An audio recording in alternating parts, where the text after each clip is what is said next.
modern day, milk production is as highly mechanized and efficient as any other large industry. The cow still makes the milk, but then modern efficient machinery steps in. These mechanical milkers, for example, are both cleaner and faster than the old milking by hand process, and from the cow's standpoint, far more gentle.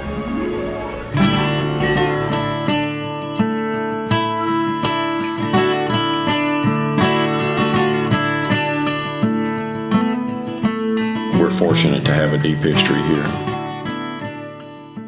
I mean, all the way back to 1888, when my great-great-grandfather started farming here. You know, my dad started milking cows in 1940. Started milking 2 cows. He's milking them by hand. James R. Chaney is my full name. I was born here on this place. And of course, that's still the business that goes on to this day.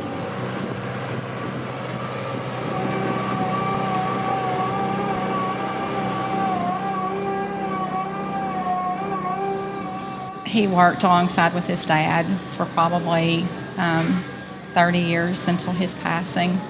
And as the children began to come along, they began to be a big part of the farm as well. They knew how to do chores at a very early age. They could hold a calf bottle when they were 3. You know, as a family farm, you kind of do what you have to do to get the work done.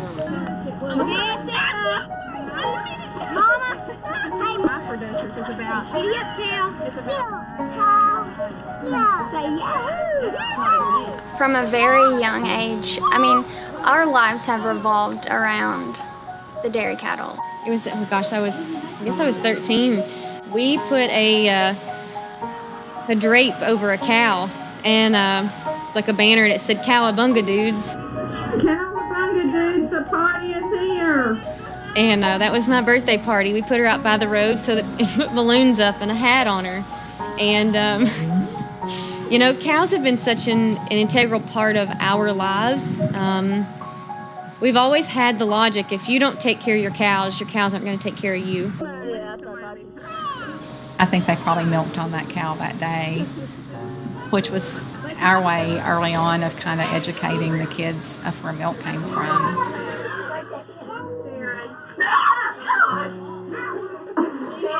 With any farming operation, the amount of labor and time that goes into that operation is something that a lot of people just don't have a clue about. The way we used to milk cows, you would start the crack of dawn before the sun comes up. I hated being in that milk barn. Even though it was only an hour and a half, hour and 45 minutes, it seemed like it was 4 hours every time I was in there. And you go and call for the cattle, bring them into the alley, wipe them off, dry them off, and just hand put the milkers on one at a time. You're constantly waiting. You're waiting on the milkers to come off of one cow so that you can stick them on another, and then you're waiting. And you're waiting for the milkers to come off that cow. It's just a constant cycle. That was 365 days a year.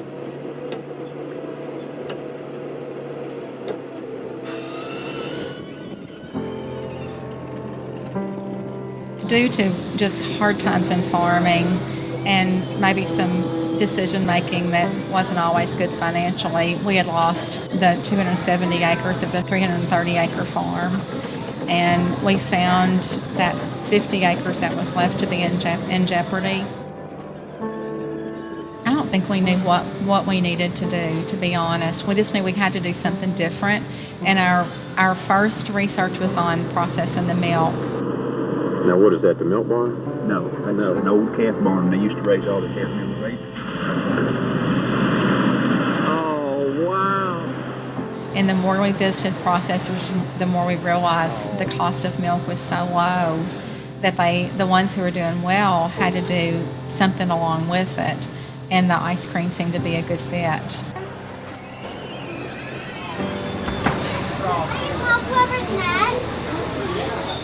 ice cream was always something that we always enjoyed. It's a happy food, you know. You can't help but smile if you're eating a scoop of ice cream. You're welcome.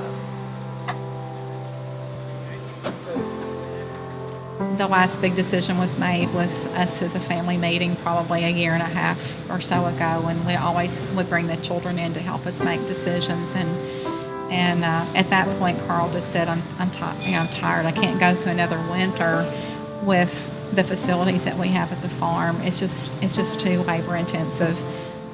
We're going to have to let the cows go. And the kids were like, we can't let the cows go.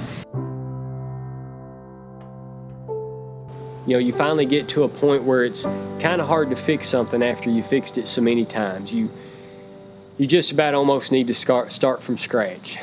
And if you're going to start from scratch, you're going to look at some of the newest technology that's out there. Oh boy. And that is exactly what we've done. Oh my God. It all starts with the new barn. It's not just the robotic milker. It's the new barn that the robotic milker is housed in. That barn also is where the cows stay 24/7.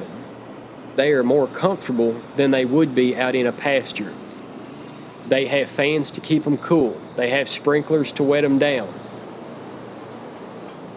They have feed available to them 24 hours a day. From there, the cow walks into the robot. There is one robot that milks all of the approximately 60 cows that we have.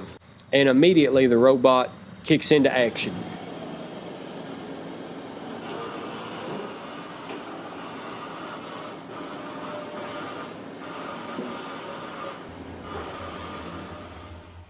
The milkers stay on there for approximately 5 to 10 minutes. Every cow's different. The front gate opens and it lets her go, and immediately the back gate opens and the next one comes in. It's a complete cycle, 24 hours a day that never stops. It's allowed us to be together more as a family, which is what I heard initially about the robotic milking, that you don't spend as much time in the parlor, but you're able to look at the cows in a whole different way, and it gives your family better quality of life, and that's exactly what's happened with it. Our family feels so proud to be a producer of milk, which is about as wholesome of a product that you can find anywhere. My dad, my grandfather, my great-grandfather, they've given their entire lives to this farm, on this land, the same product. Anytime I tell somebody who I am, I tell them I was a Chaney. It's just important to us, I think, just to keep that legacy alive and to help people know that milk has provided us with a life. We had someone that worked here on the farm many years ago as a herdsman with my dad, and I think she summed it up, if I can get it right. It's where the pride of the past meets the promise of the future. And I think that's what sums up this family here.